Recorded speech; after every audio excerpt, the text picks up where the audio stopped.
Hello, Ben. Hello. How are you doing, cousin? I am doing well. I'm coming off of a Noahide stream, Mm-hmm. which was um,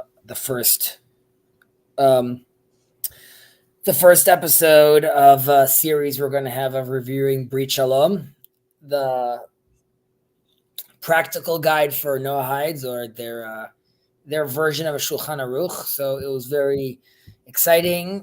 To be honest, it was emotional for me as well. Um, so yes, it's very nice. Yeah. Um, unfortunately, unfortunately, and fortunately, I guess in this crazy world we're living in, there's serious talks right now in Israel. The cabinet right now war cabinet is discussing right now the captive deal. Mm-hmm. I don't know if you're aware of the details or not, but I've seen multiple details yet. So I don't know what I guess anyone that's interested could go look. But it's they're essentially releasing something like 50 people, mothers and children, and Mhm. Yeah. you have now tensions between some of the parents of the kidnapped, some of the parents or family members of the kidnapped members are disagreeing between themselves. Then you have a disagreement between that camp and the camp of people that actually already lost family members. Mm-hmm. And generally speaking, it's just a horrible scenario right now that that we're in. It's amazing that we're getting them back, but the sense that we would be leaving some people still behind. So I guess I hope our learning is in the sake of, again, the clarity of mind of our leaders, that they have the clarity of mind to make the right decision, that they're guided well, that hopefully our enemies will honor their word as much as possible. If we could hope for honor among such horrible people. And relief, obviously, just relief for the families. They're going through a tremendous amount of trauma and stress. So Yeah. I hope this learning and all the good we do in the world, that some of those good deeds get written up for their sake as well. But on that sad note, the family's doing well, thank God. Yeah. Work is going well. I have clients finally started to come back in. So that's nice. So it's nice to be presenting some clients that have been waiting for a while for their homes. So I'm giving them their homes. So that's very nice, and it's emotional for them as well. How about you? How are you doing? Yeah, I'm doing well. It was cool. I tuned into some of the last stream that you were just doing, the Brit Olam. So that was cool to see. Yeah, it was. It's cool to see. To be honest, I mean, I sort of I framed it this way, but it's very different than, let's say, a class like this, even, or let's say the general conversations we have, which is more free flowing, and I'm sort of going off the cuff, so to speak. Here, I was making it clear that this is like less Chezi's opinion and more just like, this is what the sources say. I mean, even here, we're really doing that. I'm not telling you like I think X, but I'm more flowy with this. And there, I wanted to be like a little more particular. So I mean, arguably you could say I should have more reverence when we're doing this, but there was a sense of reverence basically where I needed to, I'm representing, Hashem in a certain sense, or his Torah. I need to make sure I do so carefully. So yeah. Okay, without further ado, let's jump into this, and we finish chapter 3. We're moving on to chapter 4.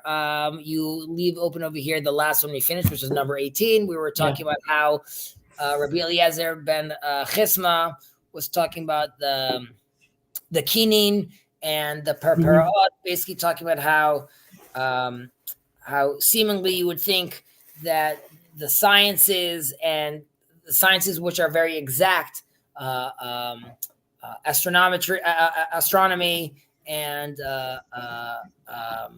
geometry, you would think the truth would be there, and that's why that would be like on the hierarchy of things that we should focus on the Torah, would be that, because it's also in a certain sense it's praising God's name because it's very exact. However, we say no, the Torah's focus is not that that's not important, but that's more of the dessert, or it's the hors d'oeuvres, or it's the toppings. But the basic is really the Torah, and the way the Torah expresses itself practically on the ground, and giving a sense over here of the sort of the limitations of that framework, which is even dealing with the laws of purity between a husband and wife, and the equations that are needed to figure that out. Same thing with kinin over here, which is the bird offerings that are given, and there too, because two of these categories sort of touch upon each other. Because you could say if you're using geometry or math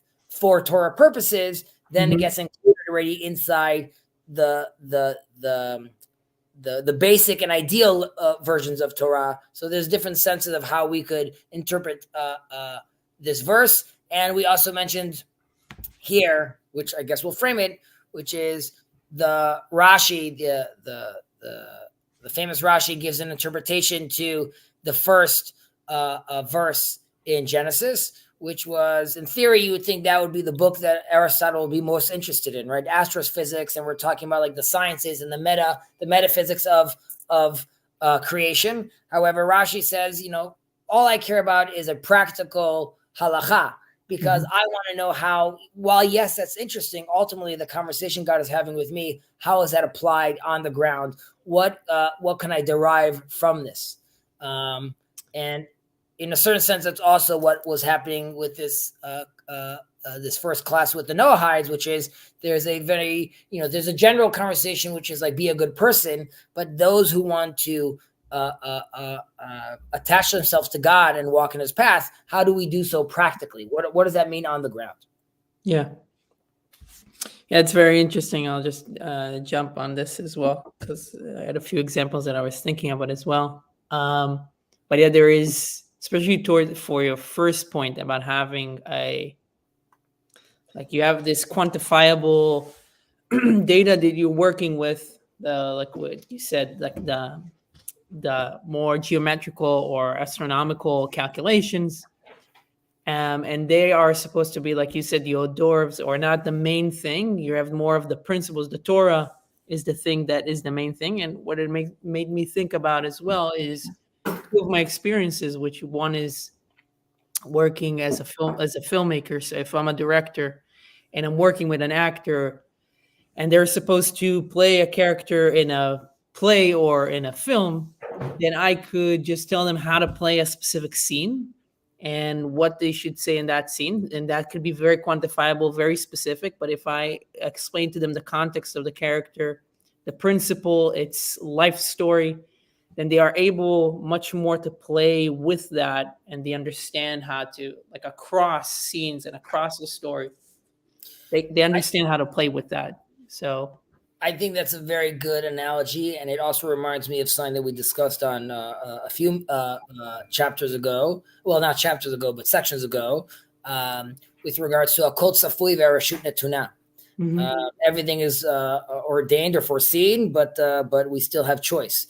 And in a sense, you could be the director that is very much like, I want you to do X, Y, Z, and then like it's very ordained. He sort of has his vision of how this is going to happen. And there's your Clint Eastwood that just sort of like lets it happen, so to speak. Now, the actor knows that it's not a comedy, or he knows that it's not like a horror film. So like there's still a limit, and that's how we sort of in this case, the director knows what to expect.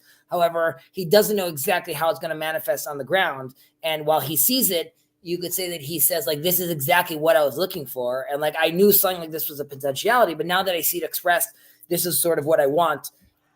And this is what I'm interested in. And here too, this alludes to a conversation that we had in the last class with the Noahides, which was, there's this extraordinary verse in Genesis where God is basically saying, let's see what man calls the animal. decides to name the animal. And the stark difference with that and Islam and the Quran, where it mentions how God told Adam the names of the animal. Mm-hmm. There's much more of a submission to God telling you what the reality is, to with Adam, God saying, like, yes, I created the field. However, let's see how you now play around with this, and I'm going to sort of give my seal of approval on to that, as long as it's happening, with the right intentions and through the framework that I've built. Yeah. Interesting. All right. So let's head into number 4. Let's do it.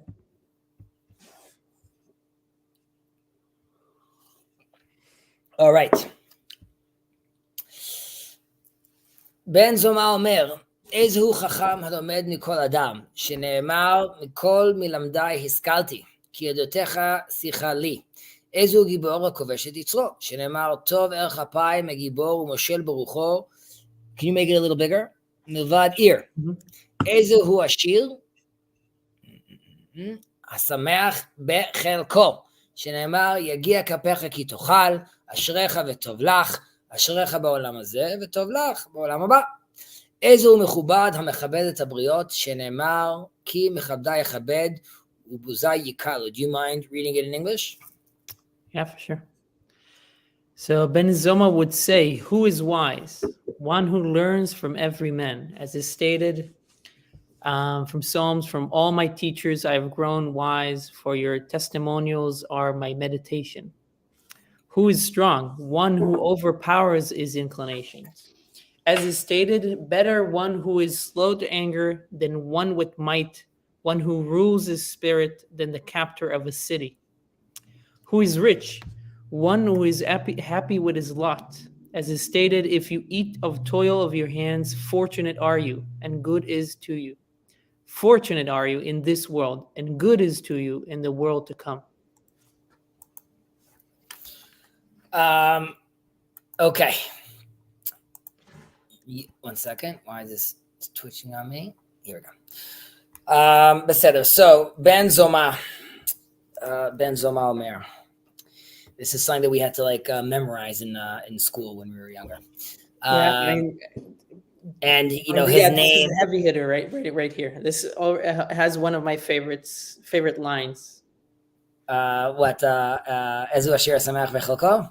Yeah, yeah. Even before I knew it was coming from Pirkei Avot. My son says that begrudgingly. He doesn't like them, but I tell him that often when he's complaining about his magnet tiles or something. Okay, so Shimon ben Zoma. It's Shimon ben Zoma. We just see him as Ben Zoma, but it's Shimon, the son of Zoma. He is known as definitely one of the heavy hitters, like you just said. He was a great scholar. There's a line about that if he comes in your dream, like if you see after he died, if you see Ben Zoma in your dream, you should be expecting like a lot of wisdom, because he was symbolic for wisdom. Mm-hmm. He's his pal who goes into the pardes with him, Ben Azai. Both of them are known to, ironically, they never became rabbis. They never had smicha. But they were known to sit in front of the rabbis and ask questions, and the rabbis sort of invited them to be challenged in a certain sense, because they were really very novel. One of his most famous stories is him entering the pardes with Ben Azai as well.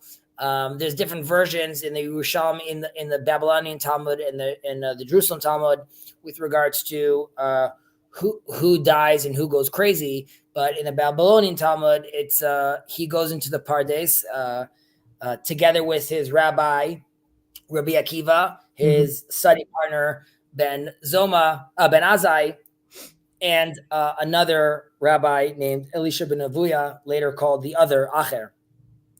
And Rabbi Akiva is doing his best to prep them. And this would be basically 4 rabbis who are experimenting with the Kabbalic tradition, and there is probably some sort of them getting themselves into some sort of meditative and trance state, so to speak. However, and as we know also today, One of them came out of this journey unscathed, which was Rabbi Akiva. And as we said, Ben Azai, he dies. Ben Zoma goes crazy, and Acher becomes a heretic. But this is a warning story, even for the people today looking to go down the route of psychedelics, where you could come out as any one of these characters, and what requires a lot of preparation to do so.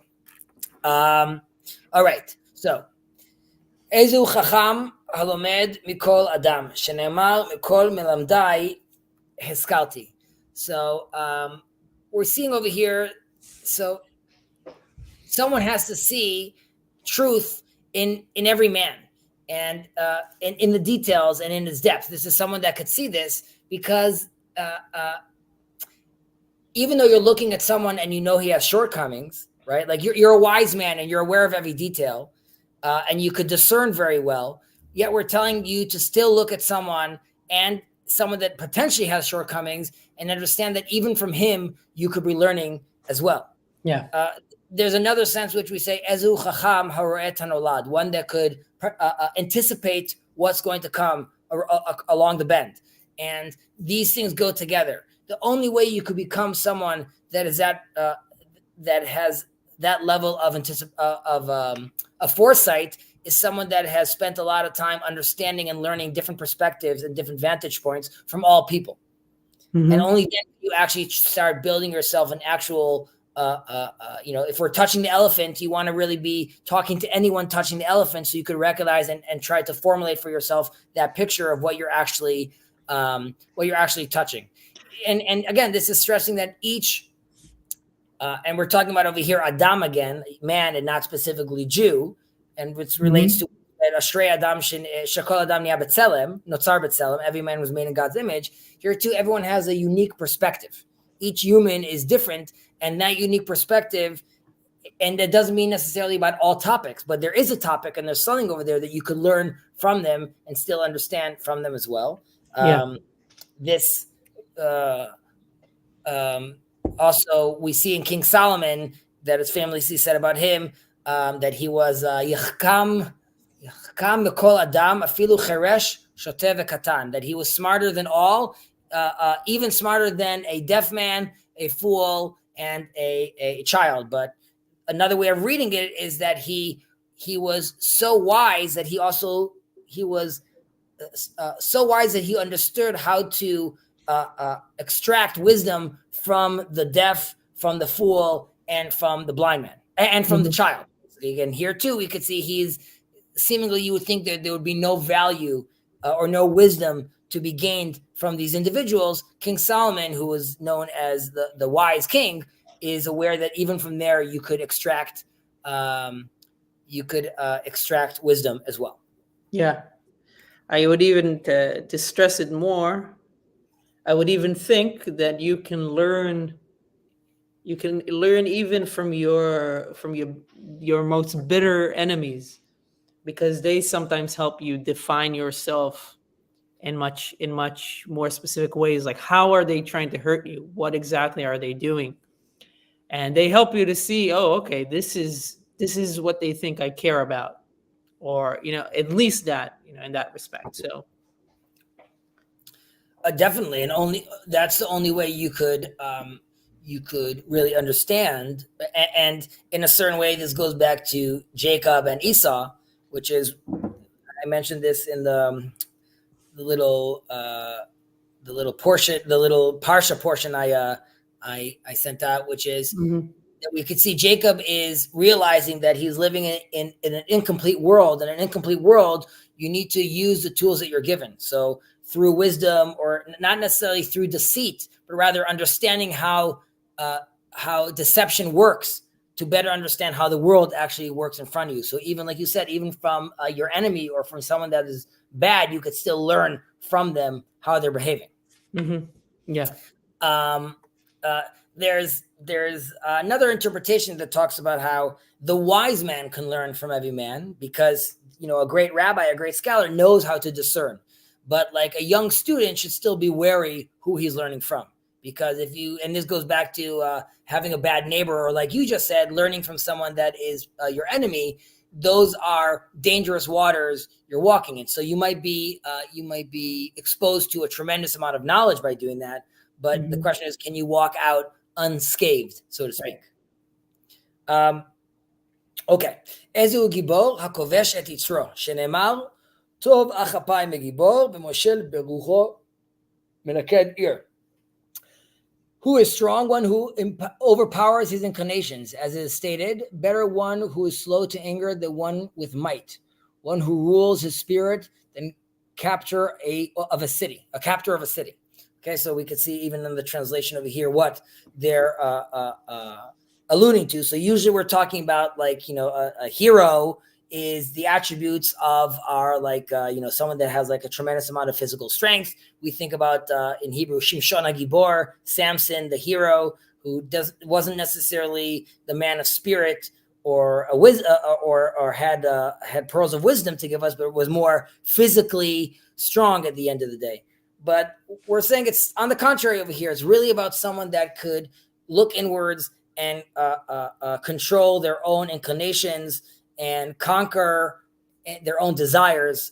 And this is, it's amazing that this is written then, because, now you have mindfulness and apps about doing this and going to a therapist, but they're stressing over here that ultimately that is the real hero. Before you even walk out of your house, who are you, and are you challenging yourself?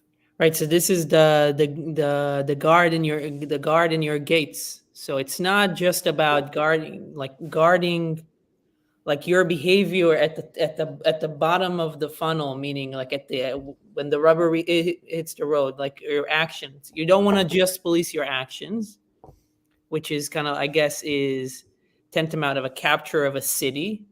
You want to go even further back and be able to control or have some, or rule your spirit, rule your mind, your moach, in terms of how that it dictates the rest of your body. And this is very much Jordan Peterson, clean your room, right? So before you're going to talk about global warming, so to speak, which is, let's say, conquer the world, right? I want to have like my agenda out there, and I'm going to protest, and I'm going to do it. There's a clean your room. And notice it says, empowers his inclination, yitzro, not the one of others. It's not an invitation right now to go be, waving your finger at people. Rather, it's first clean your room, inwards, your internal room. And then you could have your discussion, which is being a hero and potentially conquering a city, if that's, what your mission is. But it starts inwards. Yeah, and this is very much the Tanya. Like, this is a lot of what the Tanya talks about. Mind controls the heart. And I can see that reflected in like the way that Verveke talks about it, and Jordan Peterson, in terms of like the inputs that are going into the values that you have, the inputs that you allow into your eyes, into your mind, are going to control what you're going to see in the world. So before you even perceive anything, you want to be able to have the right inputs. I mean, this is why being involved in Torah, specifically being involved in Torah, is going to create a different salience landscape for you as you go about, right? Being involved with, so putting the right inputs, putting all those things. I mean, as they say, Ma hafti Toratecha kol hayom hisichati. How do I love your Torah all day? It's on my lips. It's my conversation. But sicha is generally like on a lower level of conversation. Yeah. And it's not to denigrate. It's to really show that like that is the flow and the constant conversation happening. And that's sort of like you just said, as far as your salience, like that's the frame you're living in, which is that's like your general conversation is about these topics. Famously, for me, I guess in my family, my uncle, God rest his soul, he when his sons joined the army, he gave a speech and he was talking about how people, his sons and my brother, where they all joined together, how, joining the army, as far as there are some religious groups in Israel that talk about this being like, that you're sort of foregoing learning, studying the Torah by doing this. And like more than that, like you're putting yourself in a position where you can't even learn. So it's detrimental. Putting aside the conversation, which is like protecting Israel, could seen by some rabbis itself as participating in Torah commandments. However, my uncle mentioned how, as far as it being your sikha, your day-to-day conversation, he says, like when you're walking along doing a patrol, you could be walking around doing a patrol and just looking at the sand. You could be walking around doing a patrol and calculating, like, if I needed to make an eruv around this, how wide would that be? How would I work around this decision? You could be looking at the matrix, like we always talk about, with your Oculus, and that could be your conversation. Yeah. When you wake up in the middle of the night, right? We say you could doom scroll, or you could have a conversation which is much deeper than that, and that is what we're being invited to do. Yeah. איזה הוא השיר השמח בחלקו, שנאמר יגיע כפיך כי תאכל, אשריך וטוב לך, אשריך בעולם הזה, וטוב לך לעולם הבא. So, as you just said, this is a very famous line, and a line that we like as well, which is, who is rich, one is happy with his lot.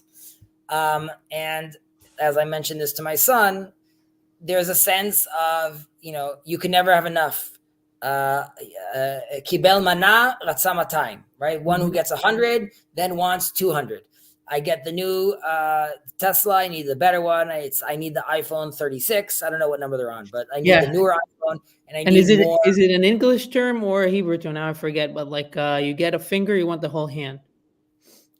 That's an English term, but what is it? What is the term though? Give a finger. I know what you're talking about, but I'm also forgetting the term. Anyone remembers the term in English, you're willing to write it down as well. I see someone waiting over here for a second. Marcel and Hind. Is this a Christian channel, brothers? I have a doubt. It is not a Christian channel, brother. It is a religious. It's a Jewish channel that is very open to interfaith conversation and dialogue. This is specifically a review and study of Ethics of Our Fathers, which is a pivotal and staple part of the Jewish Torah tradition and text. And that is what we are reviewing together. You are welcome to listen in, sir. And I hope you're having a good day. Right. So, as we were saying, we're not supposed to be focusing on the next great thing that I want. And it's less talking about, is it bad to be rich? It's not necessarily bad to be rich. And we should also mention this conversation of who is smart and who is strong and who is rich.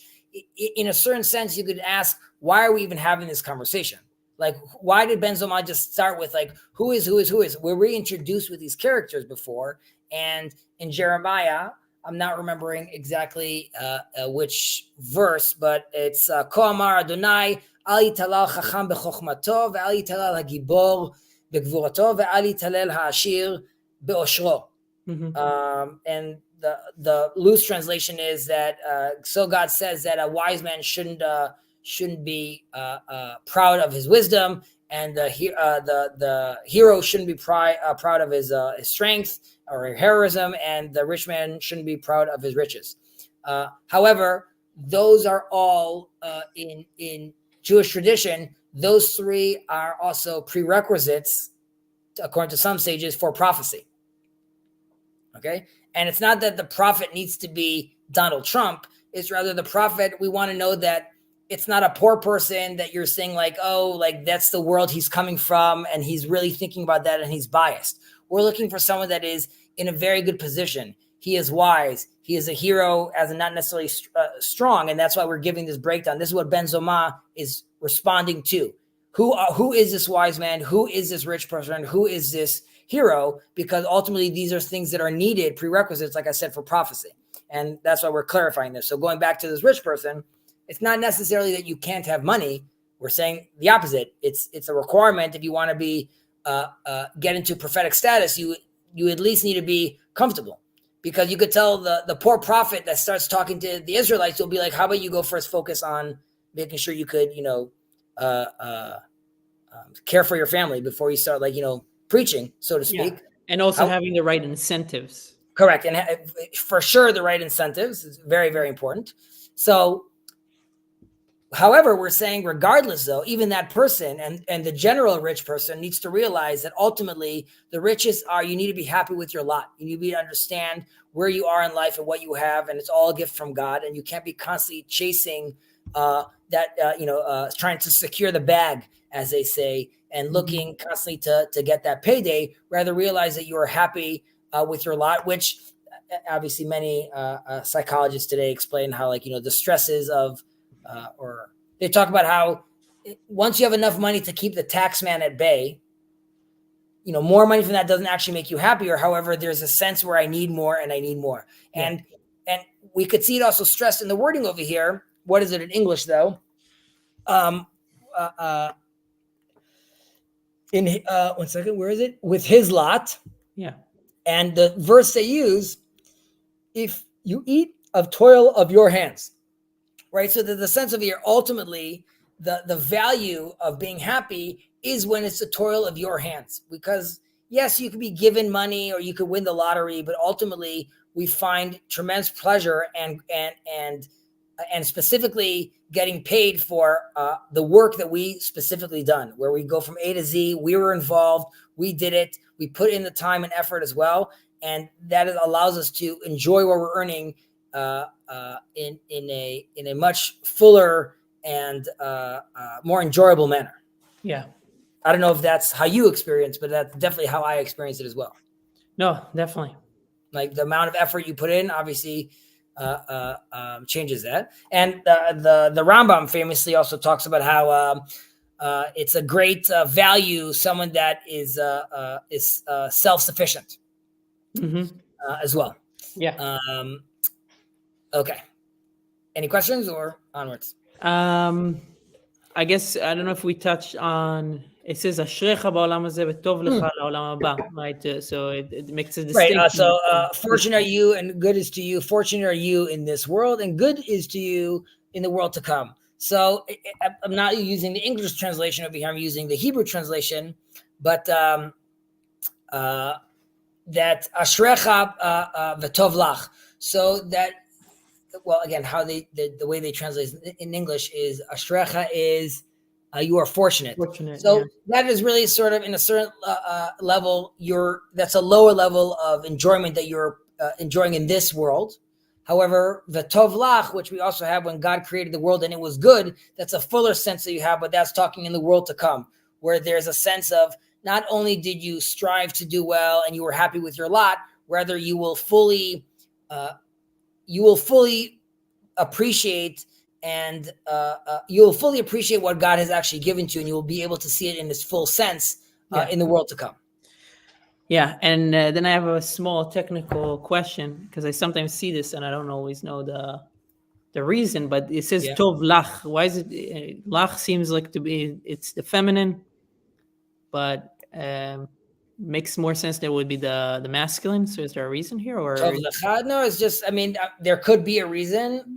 This is just a very also a stylistic sense of how Chazal writes. Okay. Also, but I can't give you. I'm saying it's not speaking to the feminine. It's speaking just general, both to it's general to both men and females. But let me write that down though for a second. Yeah, but there's the default that I know of is you speak masculine, and then I don't remember any like specific teaching behind that, but again, I could be wrong, so I will let you know. And if in some way Yosef is watching this, he seems to be a wellspring of knowledge. Okay. You want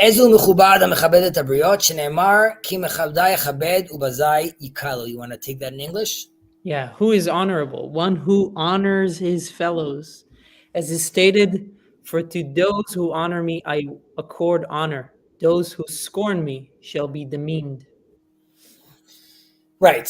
So here we're saying that you would think a high status person, right? Not because he's mean necessarily, but doesn't need to. It's not dignified for him, or to debase himself or to lower himself and dealing with like every individual, or just like the random Joe Schmo on the street, and they need to distinguish themselves from like the rest of the people. Yeah. But the Mishnah is basically reaffirming that we need to be honoring other beings as well, and specifically the ones that are less fortunate than us. And we have to realize, like we just said, who is wise that learns from everyone. So connected to that is also respecting them. Now you could say like, well, I could learn from them and I don't have to respect them. But if you respect them, then you'll be able to, they will express themselves in a better manner, which would then allow you to learn from them. And that, I would say, that is, again, stressing what we spoke about King Solomon, which is like the king was speaking to the fool, the deaf man, and the child. Yeah. Right? Because he himself also realized it doesn't matter what my status is. Ultimately, I'm seeking truth and I'm seeking wisdom where I could find it. And because man is made in God's image, there's that spark and there's that truth and there's a unique sense that every person has as well. Yeah, it's almost also on a technical level in terms of, and this is what this verse talks about. Like what is respect?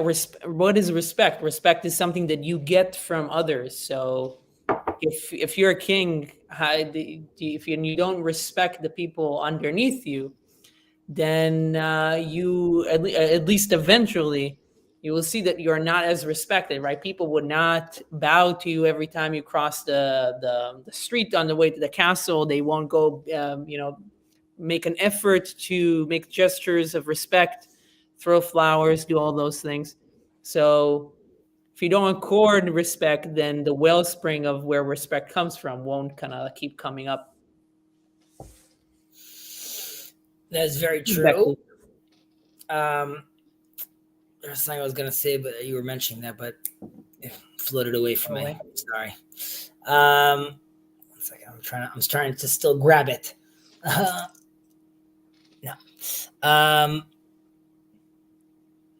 Yes, I was going to say, remember that even Moses and Aaron in the verses when they're speaking to Pharaoh, they also use a respectful terminology, because there's a sense because it's royalty, and we spoke about this, how you have to respect kavod la malchut or kavod la rashut, but there's also a sense of here as well, which is like still recognizing that we have to respect everyone when we can. Yeah. It says that that's whatever. I won't go down that route. All right. Next.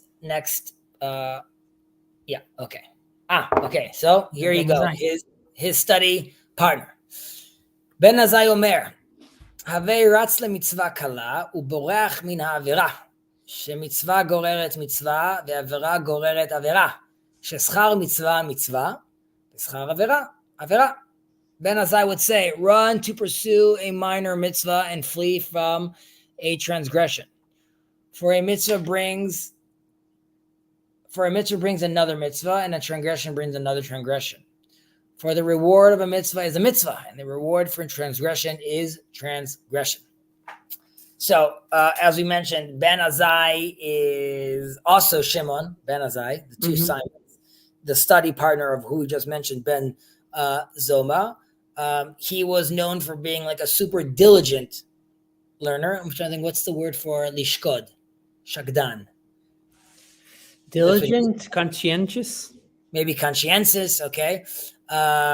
So much so that Rabbi Akiva was known to accept his answers in certain cases as Chezi and Ben and agree with him. As we were mentioning earlier about like like what we require from a prophet, basically there's these things he needs to do. He himself was never married. He says like his love was for the Torah, and he couldn't like spend any other time doing anything else. He really only wanted to be focusing on that. And there's a sense that he didn't learn any Torah until he married Rabbi Akiva's daughter. That's one of the versions, that his rabbi is his father-in-law as well. And from that point on, sort of emulating his father-in-law, he wanted to do like non-stop learning. However, ultimately, as we mentioned earlier, he finds his death or his sanity is taken from him, depending on which version you go to, when he goes into the Pardes with his father-in-law, which I guess was an awkward conversation with Rabbi Akiva's daughter. Afterward. Honey, yeah, it was a crazy day. Okay, so Havei Ratz LeMitzvah Kala. So what are we really talking about over here when we talk about a mitzvah kala? So a general, a classic example of a minor mitzvah would be shiluach haken. Shiluach haken, I don't know what the exact translation is in English, but it's basically the commandment, if you're going to take eggs from a nest, you have to first shoo the mother away. You don't want the mother to have to experience her children being taken away from her.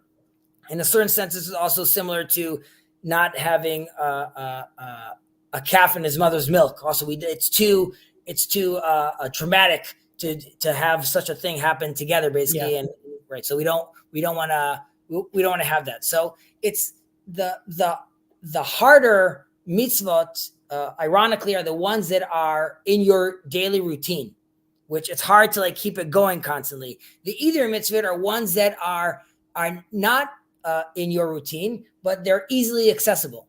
You just need to do a small little deviation, right? I just need to go and I need to shoo them away. And it's not asking much from you. And this is allowing me, and that would be considered a minor mitzvah. Just to stress over here, we don't see the word minor when it talks about transgression over here. Yeah. And the reason is because with regards to transgression, they're all easy. It's always easy to follow your evil inclination because like that's what your inclination wants. So it's not a challenge for you to do it necessarily. However, it's always easier for you to do that as well. And some say when we say a minor mitzvah is talking about you should start with the minor mitzvahs. Yeah. Start with the easy mitzvahs for dummies and then make your way up basically because if you jump into the deep end, it might be too overwhelming for you.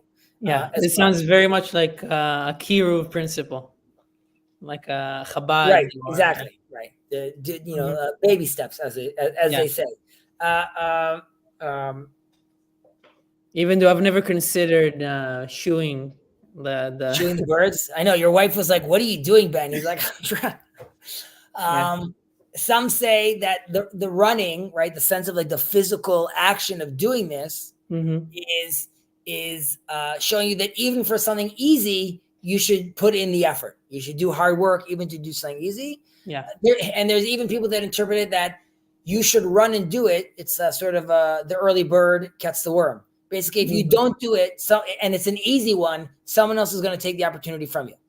So and there's some kind of gamification here. Right. So like you see that old man trying to cross the street, you know what? Even if he doesn't want to cross the street, you're going to pull him across that sidewalk. You're going to get that. You're going to get that mitzvah. Yeah.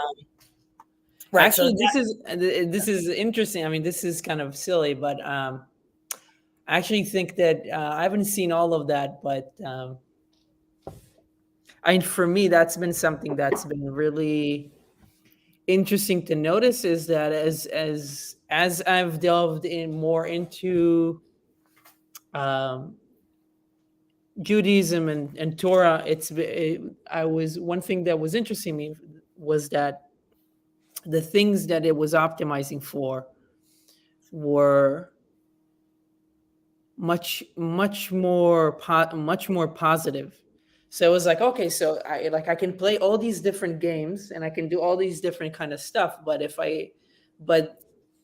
this set of like these set of principles help me optimize much more, like for things that are just so much more good, or what I would be helpful, what I would see as helpful, right? Like helping the old man or the old woman cross the street, and it's much more specific about trying to optimize for that and celebrating that kind of stuff, which is kind of like, if you really think about it, is like, why wouldn't I want to play the game that optimizes for that? So that's been something that was kind of like also insightful for me as I've kind of like engaged with it more. Etz chaim lemachazikim ba, right? It's the tree of life to those who hold it. And like, it's a tree of life to those who want to participate in this game. Right? So you could say that the ante is high, but the reward is far greater. Yeah. Okay. So we said, "Have ratza mitzvah kala uborach mina avera." Flee from this transgression. So here, while it's sort of obvious that you'd want to, run away from transgression, right? And we're using the word run away. Like you should, if you encounter it on your path, you should try to deviate as quickly as possible from whatever you should choose a different path, basically. But again, to stress on the differences over here, if with regards to the purpose of a minor mitzvah, you want to be running, which is running towards something, right? Yeah. It's more of towards something, ascending somewhere. However, running away is moving back, right? I want to quickly get away from that. And, that is sort of leading you towards your transgression. You want to get away from that. You need to sort of backtrack and see where you went wrong. And that's why you're not running away from something. And barach is fleeing. You're not fleeing towards something. You're fleeing from something. Yeah. I was just looking at, because I just remember something about, I don't know if the Shema is talking about the eyes, but does it talk about the feet as well? Yeah, but lech techa baderech. Yeah. In terms of, incorporating or using your whole, or using your feet are a tool that you can use to run towards a transgression, or run towards a transgression, or run away from it and towards mitzvah. Well, you have b'shofkecha u'bekumecha, right? When you're resting, or when you wake up.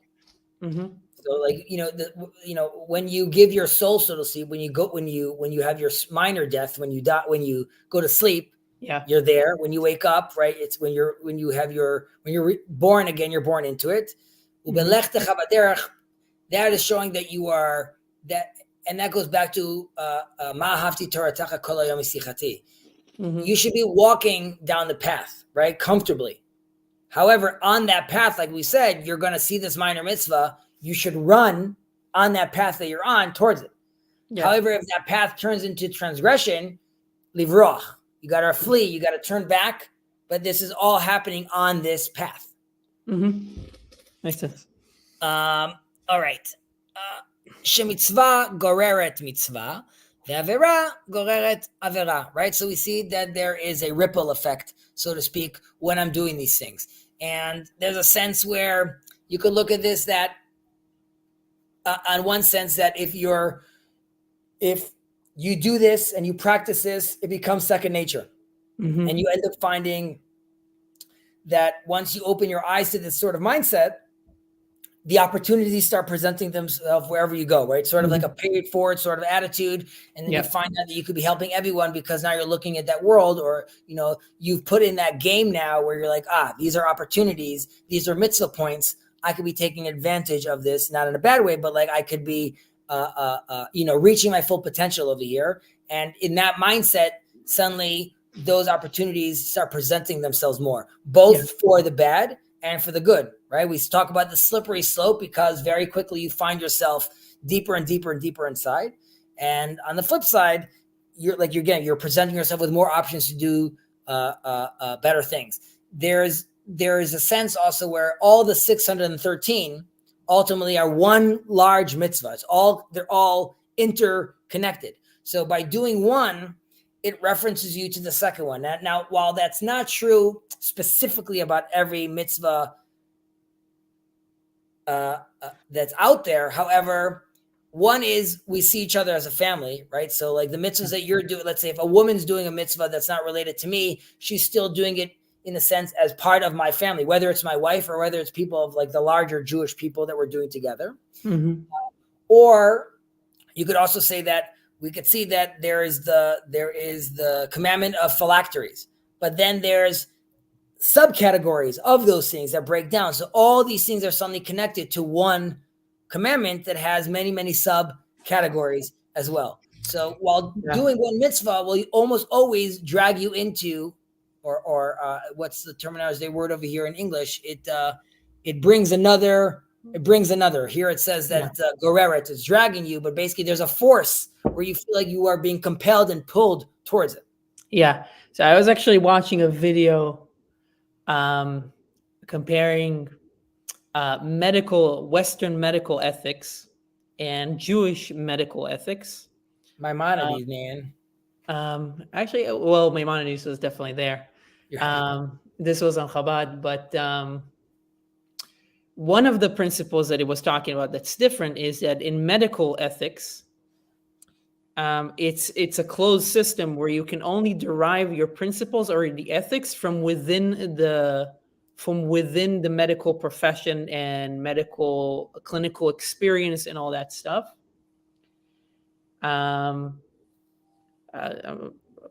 This is roughly what it was saying, as opposed to Jewish ethics, where you can derive different ethics from various different. You can bring them from so the laws of guardianship, ownership could apply to the laws of marriage, could apply to medical ethics. So, for example, the medical ethics, there is something about how the idea that you are only that your body is only on loan makes you responsible to it, just like when somebody gives you something as a security deposit, you are responsible to keep that safe. So this could relate to suicide or things like that. Or that's a great example how all these things could be connected and be applied differently. Yeah. So that's why there's a sense where you're doing one, and it's really if you're opening up a positive Pandora's box over here, right? You're allowing yourself now to interact with all these things if you choose to do so. Yeah. It has this kind of in the Pagonian sense, it has this fractal nature, right? That they were emphasizing there, how Judaism kind of the fractality goes around, the whole ethics are connected to each other. Definitely. And that was part of the discussion with the Noahides, which is really there's a much more universal conversation that we're supposed to be having. And, we're also supposed to be, shining the light on the path available for all humans, basically. Mm-hmm. Okay. Schar mitzvah mitzvah, uschar avera avera. The reward for mitzvah is a mitzvah, and the reward for transgression is a transgression. So this is connected again to the lines we just read earlier, but you could look at this as part of the reward is the fact that it gives you an option to do another mitzvah, like we just said. That's the reward. Part of it is the fact that the feeling you get enjoying doing the mitzvah itself is the reward. Mm-hmm. One is the fact that you get to do the mitzvah itself is the reward, as in not that you enjoyed it or didn't enjoy it. So again, it's one is if I do a mitzvah, it gives me another mitzvah to do, like we just said earlier. If for a mitzvah brings another mitzvah, that was the reward, that it brought another mitzvah. One was that I enjoyed doing so, and the enjoyment I have, that is the reward. And one is that I'm doing the mitzvah itself is the reward, that I get to participate in this game, so to speak. And obviously the flip side for all the negatives. If I do negative things, I'm back on that slippery slope, and I will be invited to look at the world in that way. And then suddenly my ethics change, my morality changes. What I think makes sense makes less sense. Mm-hmm. Yeah. As well as we talk about the Overton window sort of shifting and changing. The more you push it, the more you are sort of including a crazy conversation to be invited inside. Yeah. All right. Number 3, Gimel. Hu haya omer. So we're talking about Ben Azai. We're continuing. He would say. Yep. Al tiyeh baz lechol adam ve'al tiyeh maflig lechol davar she'en lecha adam she'en lo sha'ah ve'en lecha davar she'en lo makom. He would also say, do not scorn any man and do not discount anything, for there is no man who has not his hour, and no thing that has not its place. So it's a beautiful little Mishnah over here.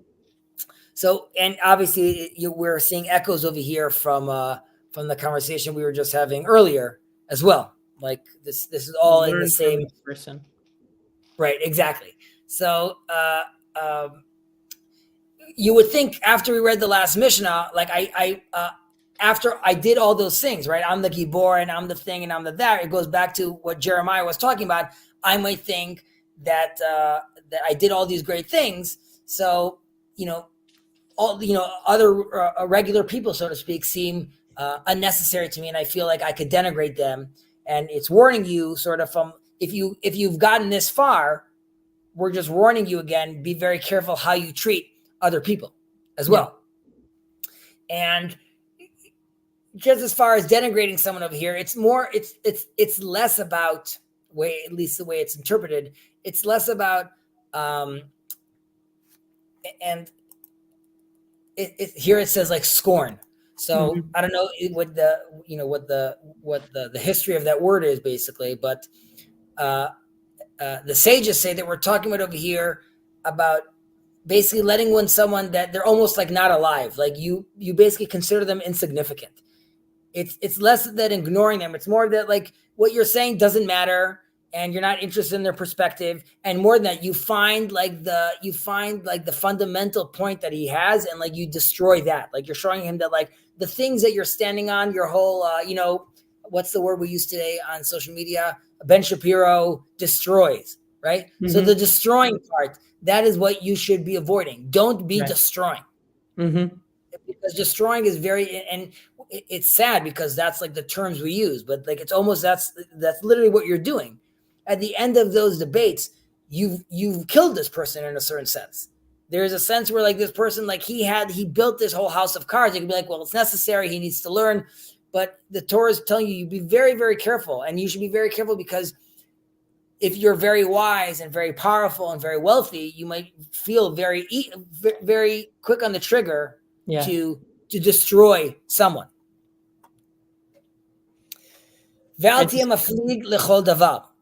Right? So this is, again, not only do you shouldn't be destroying people, but when you're having your conversations, you shouldn't be walking into the conversation focusing on the points of tension or disagreement, right? And like don't be trying to create a separation, and even if the things like seem like irrelevant, right? Like you shouldn't just assume that like, oh, you could just like wave these things away. There's an interpretation which means like al tiyeh maflig, which is don't like belittle things. Like someone tells you something, don't be like, well, that's nonsense. Like there could be a perspective over there. And again, this is echoing the fact that like, listen to every person because he's wise. And like, there's something to gain from these things as well. There's an interpretation, which is things that we've spoke about in the past, which is be very careful with your words. There's consequences to your actions, basically. Like davar as in dvarim, not only things, but also words, which is like the words you say could end up being very, very divisive. And because of that, have very, very dire consequences. Right.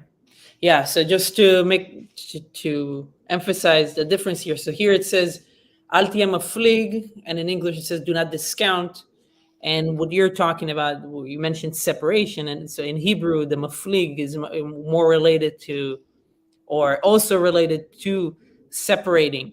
Right. So what comes to mind also, it's funny that this word came up in the Tanya conversation last week. And I asked Jacob why, maflig or peleg. Peleg, lo plige. There's no disagreement. There's no machloket. Yeah. So that I wasn't, because the word aflaga, like to sail, came to mind. But again, sailing, maybe you're cutting the water, so you're separating the water.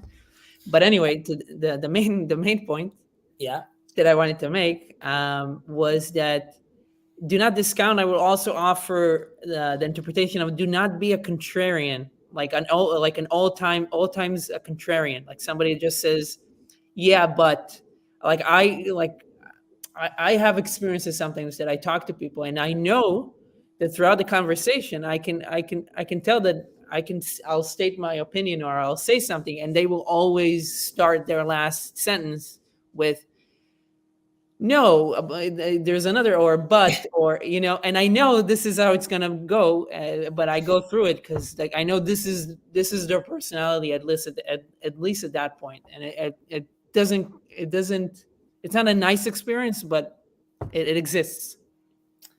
I have this friend He does Maybe this this all. is good. Maybe this happens in Israeli circles more, though. I have a friend where he it's a pet peeve of his. So, like an example, because people just do it sort of second nature. They'll be talking like you just said. So, but about random things, right? So he'll say, yesterday, my wife and I, we went to a hotel and it was really nice. So his friend will answer, no, but my wife and I, we did it. So he stops and he's like, no, not no. Yes, I did do those things. And like, now you could tell me your thing. But he always does. He's like, no, not no. Yes. So yes, people have a sense of like immediately challenging. And it says, because they're not trying to challenge, but it's almost in their head. They want to be like, stop. Like, I want to tell you my thing, basically. I want to one up in a certain sense.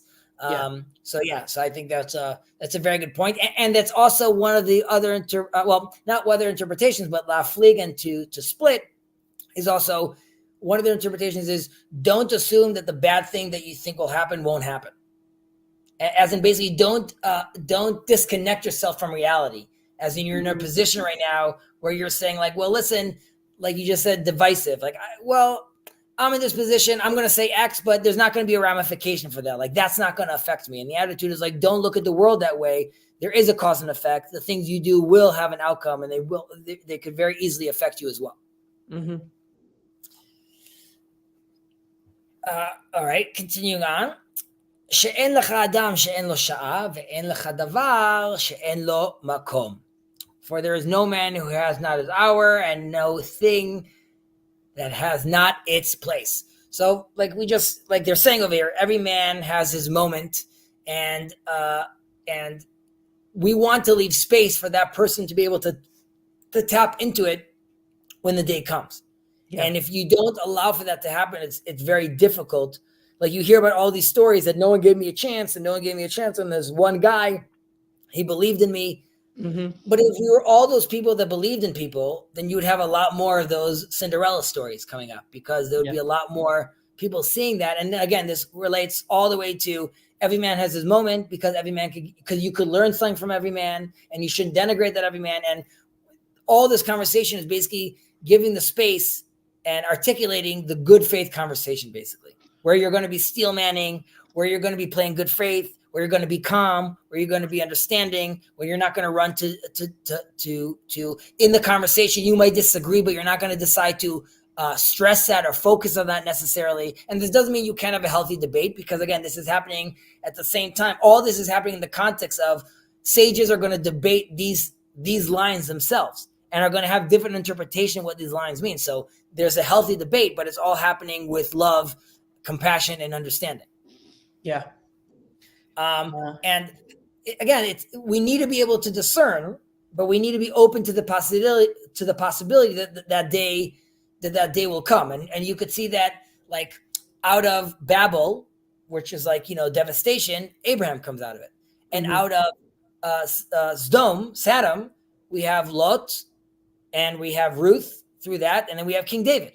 Right. Yeah. And God uses the word matzati, I found, both on David and of Abraham, which is even God is sort of letting us know, I should have been paying more attention, but like I suddenly found them. I was like, here they are. And you could say like, well, if you were looking more, you're going to find more people like that. But like God was like surprised, because I don't say he learned a lesson. God is actually doing that. He's looking around and he's scouring because he is paying attention. And then he says like, I found them. I found this one, and I found this one, and I brought them out of the muck. I brought them out of nothing. So I think all these together, all these three Mishnayot that we just read are clearly feeding off each other and working off each other. And you could assume the fact that the authors of three of these were study partners. So you could see also that this was probably like a very robust and alive conversation happening between them as well. And it makes sense that these are people that are going into the Pardes, going into the Kabbalistic worlds, where there's a lot more synthesis and unifications and a lot less of these divisions, because we're trying to all get back to the one. And ironically, Rabbi Akiva warns them, when you guys get into the orchard, so to speak, you're going to see the pillars of water, and don't assume that you understand what you're seeing. And the sense over there is also, you could look at all this, like the wise man, don't assume, and everyone has his moments. So like, it's when you're going to look at something, don't assume suddenly you understand what it is, or that your high status is protecting you from this, or that these things are not related. Rather, these things are related. These things are interconnected, and you have to look at this that way, and be able to discern and understand these things on a much deeper, intricate level. Yeah. And it seems, I mean, that seems very hard, because to be able to assume that everything in the world, everything that you see has some kind of potential for insight, means that you need to track so many different things, that it's effortful to be able to do that. So it works with if that is right. your mode, then it Then it becomes becomes second easier. nature, right? Yeah. As you were just saying right now, this reminds you of the Tanya conversation, right? So that is making those connections. That is, and Rabbi Akiva will take that all the way from like what the word means to the shape of the letter, right? All those levels have connections of how we're looking about those stuff. And we were another sense where we could see this, and why the connection is so important. If I'm walking down the street and I see the beautiful tree, initially, if I stop and make the blessing, that's a problem, because I severed the connection. If it's happening within the flow and I don't stop, right? Remember, the stress is the way the mission is written, hifsik. But if I don't stop and I continue that flow, and I'm in that interconnectedness, and I recognize that flow goes from me being wise to the deaf man on the street, that we're all connected, then I could see the truth in him. I could see God's image in him, and I could actually discern, learn from him as well. Yeah. Beseder, sir, we'll stop over here. Sounds good. All right. Continuing next week, back on Monday. And to all who joined, thank you. To all who commented, well, I guess it was just human. Show of fingers, Messi or Ronaldo. I don't know. I hope they both do well. All right. I'll just end on this. I in second grade, my friend said like, "Hey, Chezi, come play soccer." And I was like, "Sure, it sounds fantastic." Yeah. And we were playing, and then I guess I kicked the ball, I don't know, the wrong way or something. Yeah. And then he started yelling at me like legit, and I was like, whoa. I think I'm going to go play Lego. This is way too intense. Like, I was just kicking a ball. So that's basically where my sports career ended. That's second grade. Yeah. Second grade. I mean, like, I swim, I climb. I'm down to like, you peaked early. I peaked early. Exactly. So about, Ronaldo or Messi, I don't know. I don't know what to tell you. I feel bad for my kids. My kids like ask me, like, I'm like, I really, it's not my thing. Everyone have a great week or the rest of the week. And Ben, take care. We'll schmooze. Thank you very much. All right.